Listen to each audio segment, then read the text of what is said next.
एक राजकुमारी का स्वयंवर था। उसके स्वयंवर में भाग लेने के लिए दूर दूर से बड़े बड़े राजा महाराजा आए हुए थे, क्योंकि राजकुमारी चंद्रा अपनी खूबसूरती के लिए देश प्रदेश में विख्यात थी। सौदागर और बसंत भी जाकर राज्यसभा में खड़े हो जाते हैं। कुछ समय बाद राजकुमारी चंद्रा अपने हाथ में वरमाला लिए अपना वर चुनने के लिए राज्यसभा में आती है। जब वो राज्यसभा में देखती हैं, तो उसे एक से बढ़कर एक राजा महाराजा दिखाई देते हैं, पर राजकुमारी चंद्रा की नजर सबसे पीछे और एक और खड़े सुंदर नवयुवक के ऊपर अटक जाती है, जिसका चेहरा मुरझाया होने के बाद भी उसमें एक अलग ही नूर दिखाई दे रहा था। वो नौजवान था बसंत, जो कर्मों का मारा सौदागर के साथ यहाँ आ तो गया था, पर उस बेचारे को इन सब से कोई मतलब नहीं था। वो तो बस गर्दन झुकाए अपनी ही सोच में डूबा हुआ था। राजकुमारी चंद्रा उसके पास आती है और उसे वरमाला डाल देती है। ये देख सभा में उपस्थित सभी राजा महाराजा हैरान हो जाते हैं। सौदागर को तो जैसे सांप सा लड़ जाता है। सोचता है ये क्या हो गया,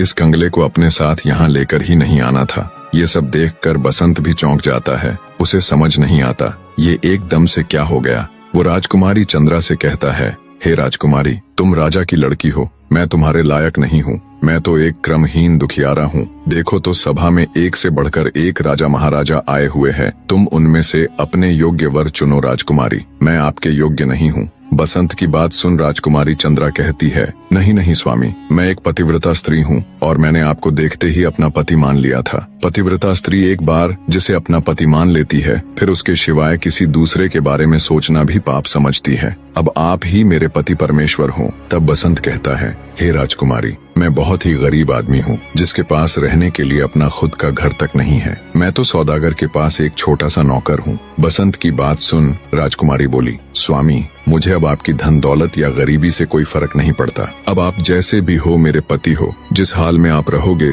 मैं भी रह लूंगी, जो आप खाओगे वो मैं भी खा लूंगी। अंततः राजकुमारी चंद्रा के हट के आगे आखिरकार मजबूर हो बसंत को भी झुकना ही पड़ता है। राजकुमारी जब माला डाल अपने चलने की तैयारी करने के लिए महल में जाती है, तब उसके पिता भी उसे समझाते हैं कि हे मूर्ख लड़की, ये तूने क्या कर दिया। मैंने तुम्हारा स्वयंवर इसलिए करवाया था कि तुम अच्छे से देखभाल कर एक सुंदर और प्रतिष्ठित राजकुमार को अपना पति चुनोगी, पर लगता है तुम्हारी मति मारी गई। जो उस कंगले के गले में वरमाला डाल उसे अपना पति चुन लिया। अपने पिता की बात सुन राजकुमारी कहती है, पिताजी, अब वो जैसे भी है मेरे पति हैं, आप उनकी तौहीन मत कीजिए। राजा कहता है, ठीक है, अगर तुम्हारा यही फैसला है तो मैं तुम्हें अपने धन में से एक फूटी कौड़ी भी नहीं दूंगा। देखूं तो तुम इस कंगले के साथ कैसे रह पाती हो। पर राजकुमारी के ऊपर अपने पिता की बातों का कोई असर नहीं हुआ। वो अपने माता पिता और परिवार को त्याग कर बसंत के साथ चल देती।